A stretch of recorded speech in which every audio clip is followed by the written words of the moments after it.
84 juta tahun yang lalu, banyak mamalia modern, burung, kelompok serangga, bahkan tumbuhan berbunga sudah ada. Dinosaurus masih berkeliaran. Spesies itu masih punya waktu 20 juta tahun sebelum insiden asteroid terjadi. T-Rex, si pemburu yang tak kenal takut, menjadi raja semua dinosaurus. Dan bumi condong sejauh 12 derajat. Bayangkan planet kita seperti coklat truffle, kulitnya keras, bagian tengahnya kental, berisi materi setengah padat. Lapisan teratasnya, kerak bumi, terdiri atas lempeng-lempeng tektonik yang mirip puzzle.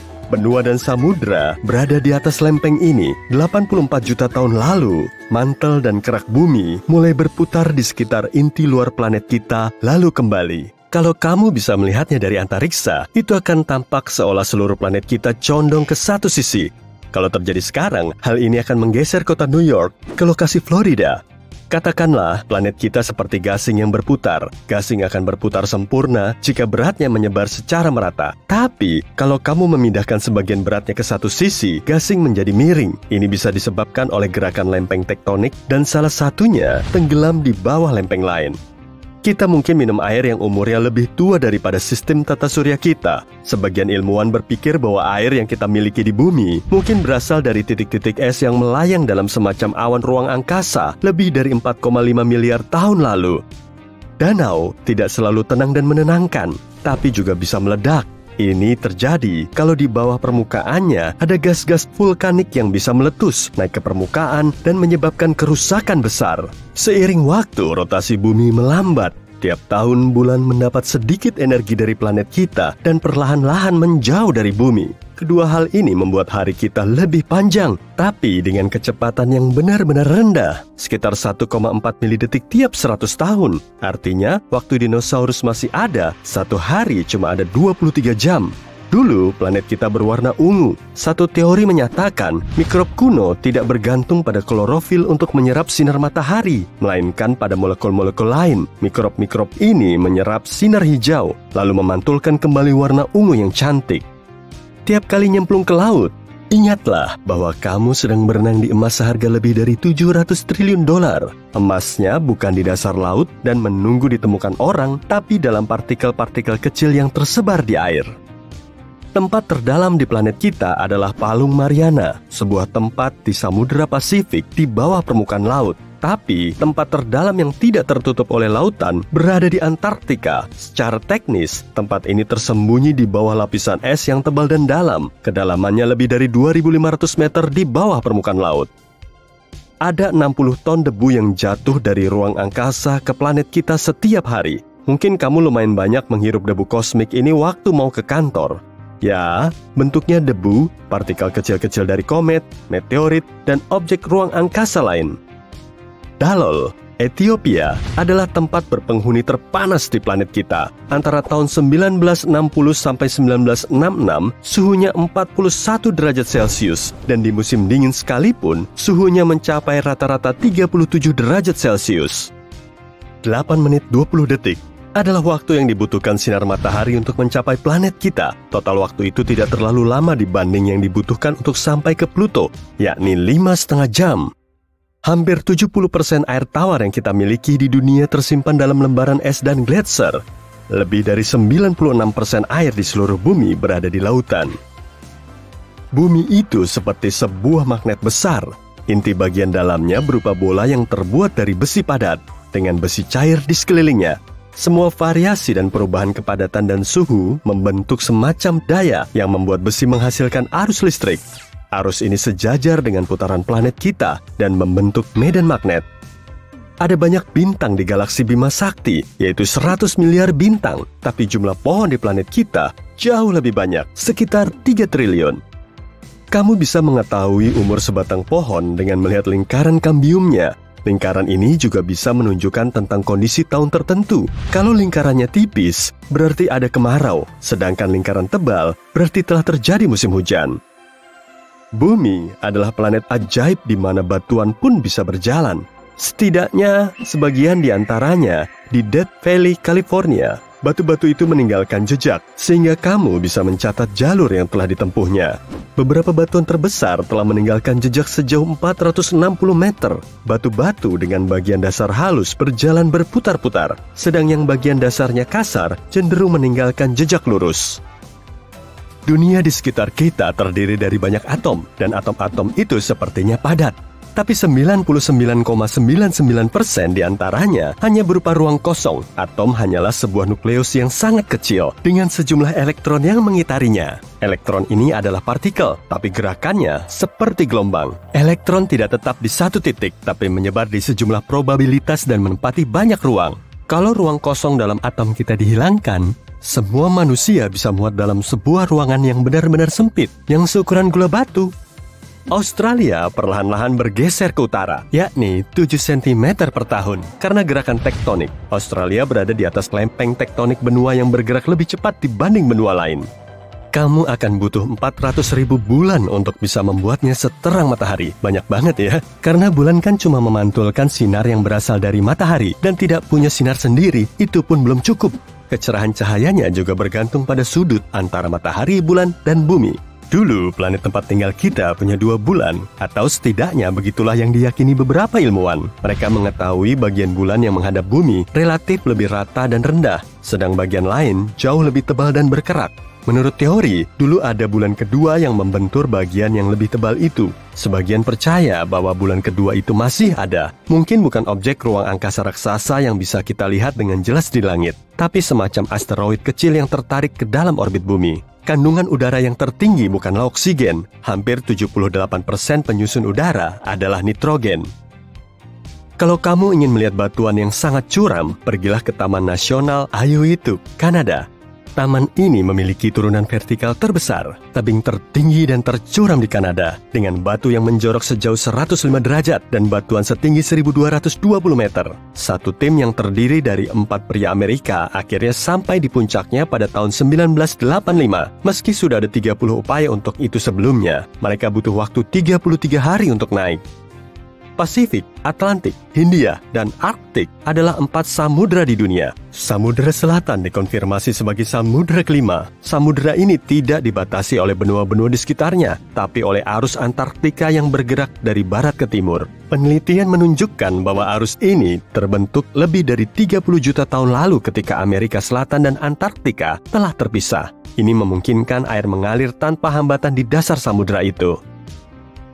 Gletser dan lembaran es yang mencair berarti ada lebih banyak air di samudera. Ini memberikan bobot tambahan yang menekan dasar laut, membuatnya tenggelam. Permukaan bumi tampak padat dan sepertinya permanen, tapi setiap 500 juta tahun, permukaan bumi mengalami proses regenerasi. Lempeng tektonik saling bertabrakan, kerak benua membentuk tekanan di kerak samudera, dan tekanan itu mengaktifkan gunung berapi. Seiring waktu, semua ini menghasilkan regenerasi dan pergantian sebagian besar permukaan bumi, seperti tubuh kita yang meregenerasi sel-sel kulit, mengganti sel-sel lama dengan yang baru. Dari semua planet di tata surya, bumi adalah satu-satunya yang kerak luarnya terpecah menjadi permukaan lebar yang kita sebut lempeng tektonik. Ini adalah proses penting yang memungkinkan terbentuknya berbagai palung dan gunung laut dan juga membantu melindungi bumi. Saat tumbuhan mikroskopik yang hidup di lautan mati, maka semua itu akan turun ke dasar laut. Sisa-sisanya kembali ke bagian dalam planet kita dan didaur ulang, lalu berakhir di atmosfer. Itu melindungi planet kita agar tidak menjadi terlalu panas dan berubah seperti Venus, planet terpanas dalam tata surya kita. Setelah melesat meninggalkan bumi, kamu menghentikan pesawat luar angkasamu di dekat bulan. Jarakmu sekitar 380.000 km dari planet asalmu, atau hampir 400 kali panjang Pulau Jawa. Kamu mulai mengambil palu dan pahat raksasa dengan lengan robot pesawat luar angkasamu. Setelah meletakkan pahat itu di kutub utara bumi, kamu mulai memukulnya dengan palu. Bumi pun langsung terbelah mirip kulit telur. Oh, ternyata di dalamnya ada planet lain. Namanya Theia. Planet ini tersembunyi di bawah bumi. Loh, kok bisa ada Theia di bawah sana? Kamu perlu merunut ke masa 4,5 miliar tahun yang lalu untuk mendapat jawabannya. Nebula yang indah ini akan jadi tata surya kita dalam waktu dekat. Debu warna-warni dan sejumlah puing luar angkasa perlahan mendekati pusatnya. Tak lama lagi, puing-puing misterius ini akan sangat berat dan padat. Suhunya di dalam objek raksasa ini juga terus naik. Setelah mencapai titik maksimum, rentetan reaksi nuklir langsung muncul. Beberapa detik kemudian, buar, terjadi ledakan dahsyat hingga gelombang kejutnya merambat menuju kegelapan. Bahkan, cahaya menyilaukan yang dihasilkan bisa teramati dari seberang galaksi Bima Sakti. Setelah debunya mulai bersih, cahaya benderang ini masih bersinar di pusat ledakan. Bintang yang baru lahir ini disebut sebagai matahari. Beratnya setara dengan 333.000 kalinya bumi. Kalau matahari menjadi ember, maka bumi perlu dimasukkan sampai 1,3 juta kali agar ember ini penuh. Wah, ada objek kecil menarik tuh di hadapanmu. Jaraknya sekitar 150 juta kilometer dari matahari. Bongkahan batu dan lava panas ini nantinya menjadi bumi. Ia masih aktif membentuk intinya saat lautan lavanya berangsur-angsur dingin. Tapi kok berpuluh juta tahun setelah kelahiran matahari, ada objek misterius yang meluncur menuju bumi. Inilah Theia. Planet kecil ini muncul dalam rentang waktu yang berdekatan dengan bumi. Lalu lintasan spiralnya meliuk-liuk gak karuan dengan kecepatan tinggi. Menurut para ilmuwan, Theia ini udah kayak bola mainan yang dilempar ke sana kemari oleh Jupiter dan Venus. Venus menarik Theia agar mendekatinya. Kemudian si Jumbo Jupiter menarik Theia ke arahnya. Tapi kalau matahari sih lain lagi. Bintang ini seberat 99,8% dari massa total tata surya. Makanya, ia punya aturan mainnya sendiri, yaitu dengan membuat Theia melintasi orbit yang serupa dengan bumi. Lalu, keduanya mendekat dan saling bertetangga. Ukuran Theia setara dengan Mars dan lebarnya kurang lebih sama dengan Samudra Atlantik dari New York ke Portugal. Tabrakan pun tak bisa terelakkan. Theia mendekati bumi dengan kecepatan hampir sengebut 14.500 km per jam. Kecepatan suara pun masih kalah 11 kali lipatnya. Kalau titik tabraknya tepat, kemungkinan besar bumi dan Theia akan sama-sama hancur. Kemudian disusul dengan ledakan besar yang bisa diamati di planet lain, bahkan di siang bolong. Peristiwa ini cuma akan menyisakan debu dan puing yang membara. Meski Theia cuma menyerempet bumi, bagiannya yang seluas Australia kemungkinan akan lenyap.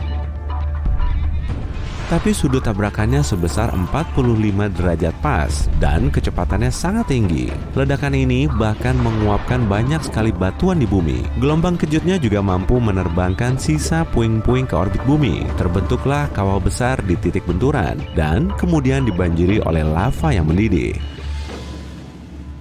Sisa-sisa Theia dan pecahan bumi mulai mengorbit planet kita. Menurut salah satu teori, pecahan ini membentuk dua bulan. Awalnya, keduanya mengorbit secara bersamaan, tapi kemudian malah saling bertabrakan karena jaraknya terlalu dekat. Terbentuklah objek luar angkasa berukuran jumbo. Tapi teori lain mengklaim semua pecahan ini tertarik oleh sisa-sisa Theia. Kemudian terbentuk bulan yang kita kenal sekarang ini. Dulunya, bulan cuma bongkahan batu lava berwarna merah.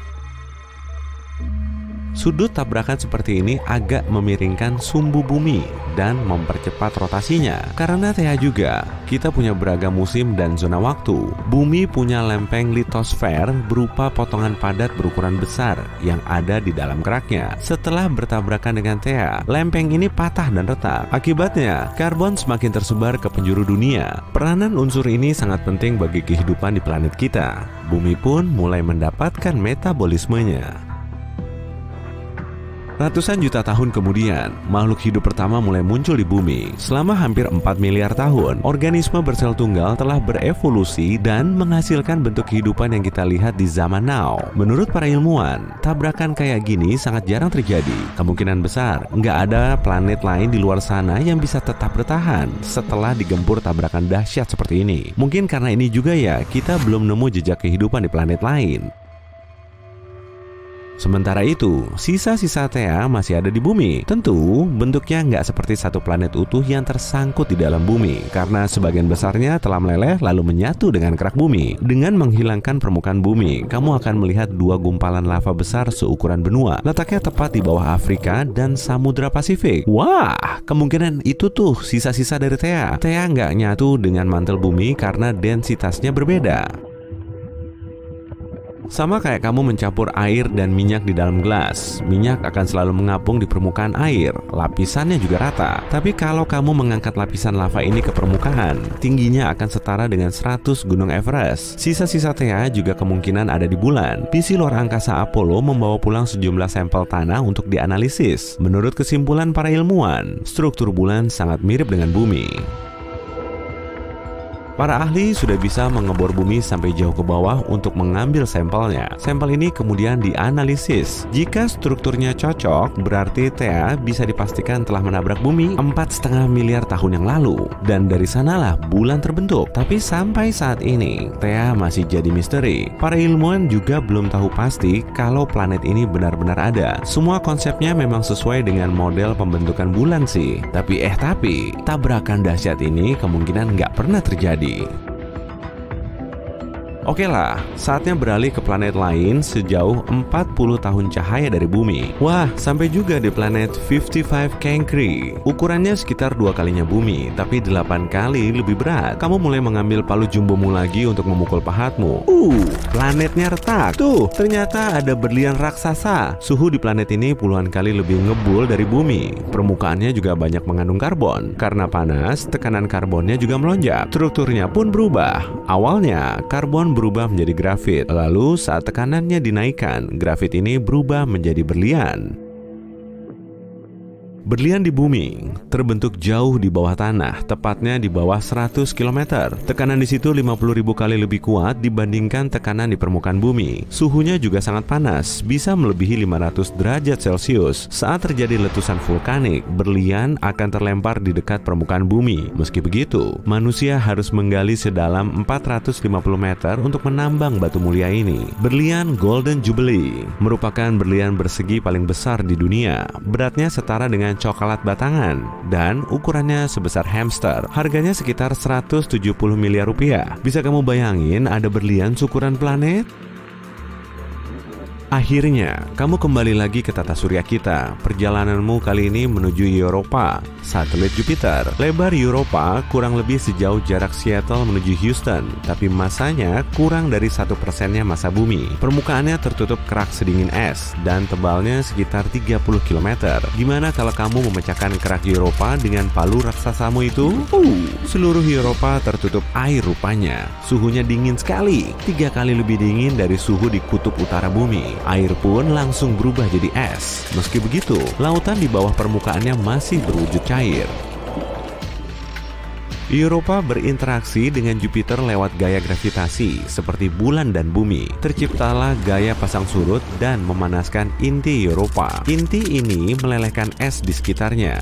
Hasilnya terbentuk lautan besar, 2 hingga 3 kali lebih besar dari semua lautan bumi jika digabungkan. Para ilmuwan meyakini air adalah dasar kehidupan. Artinya, mungkin ada kehidupan di Europa. Mungkin ada mata air panas, sama seperti di dasar lautan kita. Air di sana mungkin jauh lebih hangat. Dan meski tekanan dan suhu di tempat-tempat seperti itu cenderung ekstrem, bakteri sederhana dapat tinggal di sana.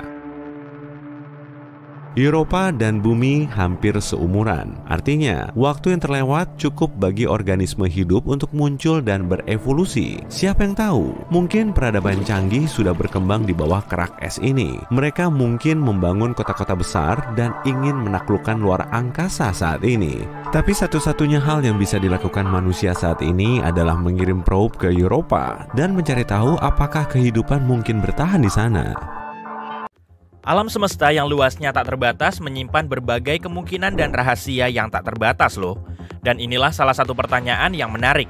Akan seperti apa kehidupan dan kita sebagai manusia di planet lain? Bayangkan sebuah dunia di mana hukum fisika, lingkungan dan kondisinya sangat berbeda dengan apa yang biasa kita temui. Bagaimana kita beradaptasi dan berevolusi untuk bertahan hidup di tempat baru yang asing ini? Yuk kita lihat. Merkurius adalah planet terdekat ke matahari dan punya atmosfer yang tipis. Temperatur di sana sangat ekstrim, dengan sisi siang hari mencapai lebih dari 426,7 derajat Celcius dan sisi malam hari turun hingga 179 derajat Celcius. Jadi apa yang bisa kita lakukan untuk bertahan hidup di suhu yang sangat ekstrim dan radiasi matahari yang konstan ini? Mungkin kita bisa berubah menjadi logam. Sebagai contoh, titanium dan platina bisa tahan suhu tinggi dengan sempurna.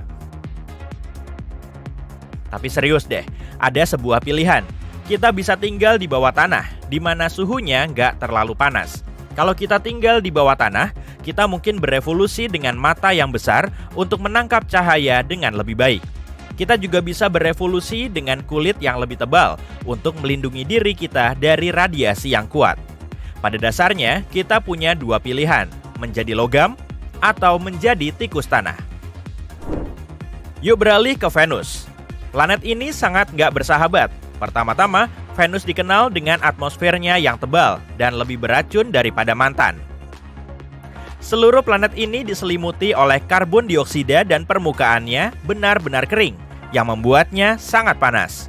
Suhu rata-rata sekitar 452,8 derajat Celcius, menjadikannya salah satu planet terpanas di tata surya kita. Selain itu, jangan lupakan tekanannya yang luar biasa. Berdiri di Venus akan terasa seperti berdiri 900 meter di bawah air. Hanya mikroba yang sangat kuat dari bumi yang bisa bertahan hidup dalam kondisi seperti itu. Jadi, kalau kamu ingin tinggal di Venus, kamu mungkin harus menjadi mikroba.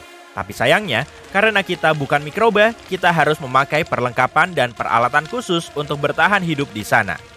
Mungkin kita harus mengembangkan kerangka luar yang tahan panas untuk melindungi diri kita sendiri, serta mengembangkan paru-paru baru yang bisa menyaring elemen-elemen beracun di atmosfernya.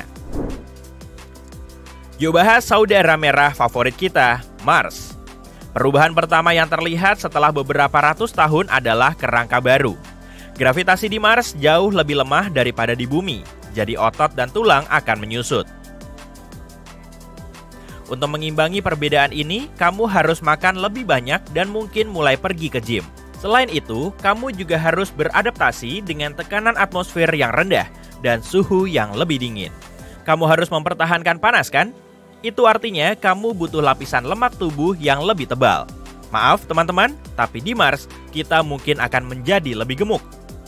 Alasan lain untuk mulai berolahraga nih. Perubahan besar lainnya akan terjadi pada kulit. Kulit seperti sebuah penghalang besar yang melindungi kita dari hal-hal yang berbahaya, seperti bakteri, sinar UV, penampilan yang menyeramkan, dan lain-lain. Jadi, apa yang akan terjadi pada kulit? Kemungkinan besar kulit akan berubah menjadi oranye karena karotenoid. Karotenoid adalah jenis nutrisi yang bisa didapat dari makanan seperti wortel, kentang, tomat, dan sebagainya. Karotenoid melindungi tubuh dari radiasi ultraviolet di Mars.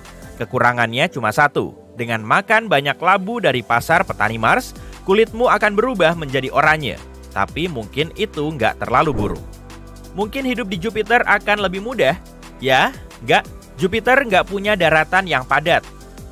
Planet ini tersusun dari hidrogen dan helium dan disebut sebagai raksasa gas. Kamu akan melayang-layang di sana seperti di dalam awan raksasa.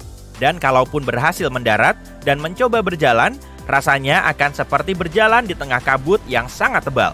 Jadi, bagaimana kita berevolusi di sana? Pertama, kita mungkin akan menjadi jauh lebih besar untuk bisa bertahan dari tekanan yang sangat besar. Kedua, fluktuasi temperatur di Jupiter sangat besar. Permukaannya sangat dingin dan temperaturnya meningkat secara signifikan di bawah lapisan luar atmosfer. Ketiga, kalau kamu tinggal di Jupiter, gak akan ada bahasa verbal. Planet raksasa gas ini menyerap gelombang radio, jadi meskipun kamu berbicara, gak akan ada yang mendengarnya. Musik juga gak akan ada, jadi gak ada pesta. Lalu apa gunanya? Hey, mungkin kita bisa berkomunikasi dengan bahasa isyarat, tapi itu juga gak mudah. Jupiter penuh dengan angin kencang dan awan badai, jadi nggak mungkin kamu bisa melihat apapun. Jadi, kalaupun kita bisa berevolusi di sana, hidup kita tetap nggak akan mudah. Sebelum mendarat di Saturnus, kamu mungkin ingin melihat cincinnya yang ikonik.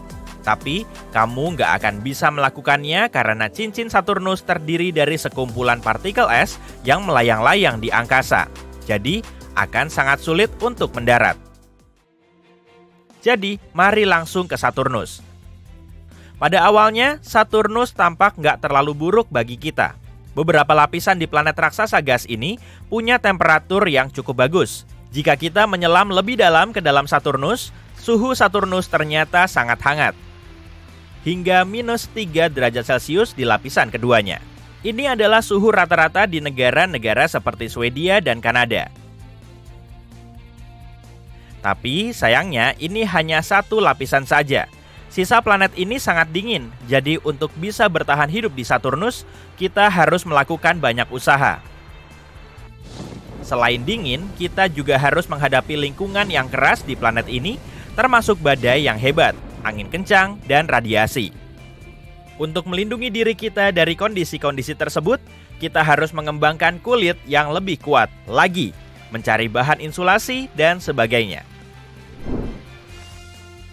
Planet berikutnya adalah Uranus. Uranus punya lingkungan yang sangat berbeda dengan Bumi, dengan suhu yang jauh lebih dingin, nggak punya permukaan padat, dan atmosfer yang jauh berbeda.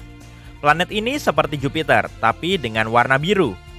Tapi nggak seburuk itu kok. Bahkan di Uranus ada air. Satu-satunya masalah adalah planet ini penuh dengan amonia, zat berbahaya yang biasa kita gunakan untuk membersihkan rumah. Jadi, jangan kaget kalau kamu mencium bau busuk. Selain itu, di sana sangat dingin.